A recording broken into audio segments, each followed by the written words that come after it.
Assalamualaikum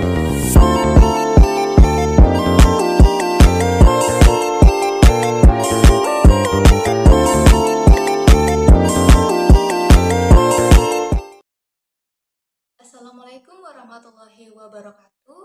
Hello everyone. Perkenalkan, nama saya Herlita Putri Listianti dengan NIM 2348201081. Saya merupakan mahasiswa di program studi S1 Farmasi. Di sini saya akan menjelaskan tentang materi patofisiologi pada sistem endokrin. Nah, sebelumnya teman-teman ada yang tahu apa itu sistem endokrin?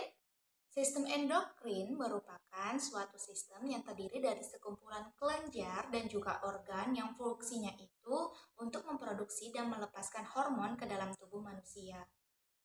Nah, untuk selanjutnya, organ dan kelenjar apa saja sih yang ada di sistem endokrin?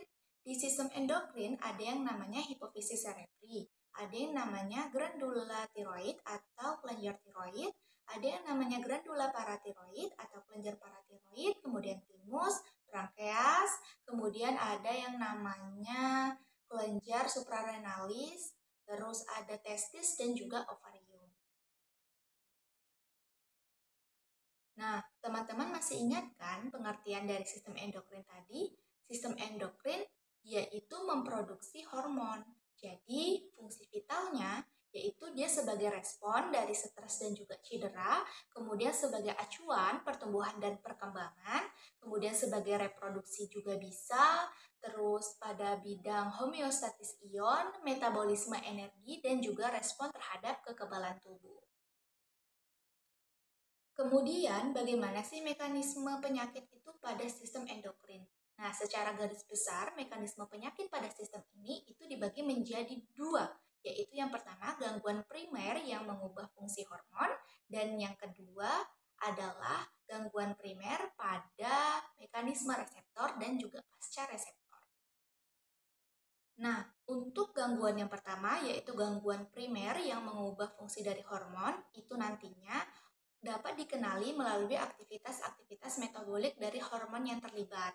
Nah, aktivitas-aktivitas itu terjadi karena adanya kelebihan dan juga kekurangan dari kerja hormon ataupun produksi hormon itu sendiri. Nah, untuk gangguan yang kedua yaitu gangguan primer pada mekanisme reseptor dan juga pasca reseptor.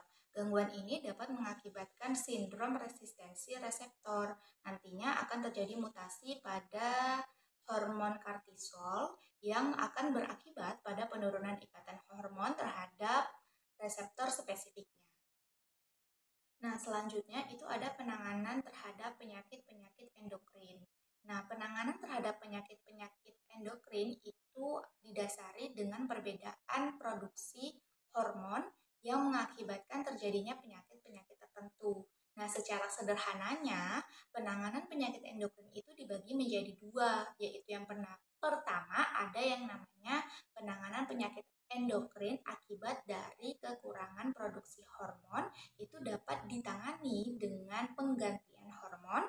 Kemudian yang kedua yaitu penyakit yang disebabkan akibat dari kelebihan sekresi hormon, yaitu penanganannya dilakukan pengangkatan sebagian dan juga seluruh kelenjar yang memproduksi hormon berlebihan tersebut.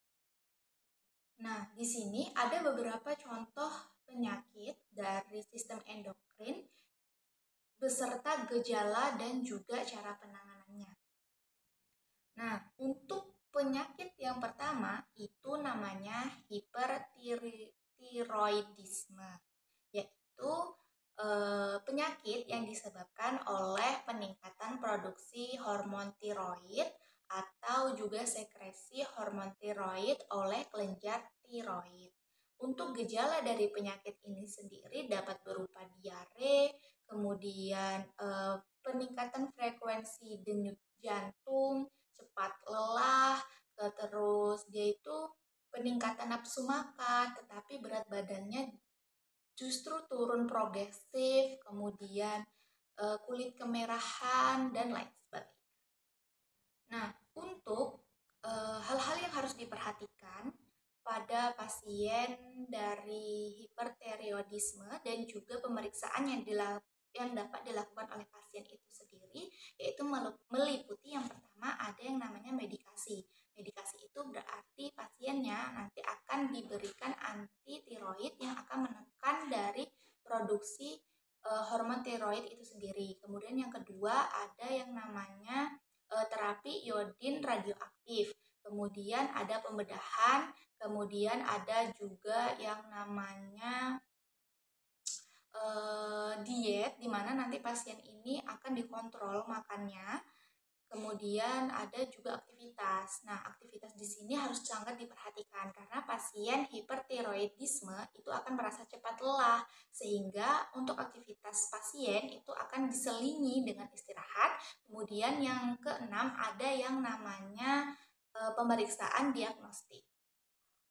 Nah, kemudian untuk penyakit yang kedua itu ada yang namanya penyakit hiperparatiroidisme, di mana penyakit ini merupakan penyakit yang diakibatkan dari peningkatan produksi hormon paratiroid oleh kelenjar paratiroid.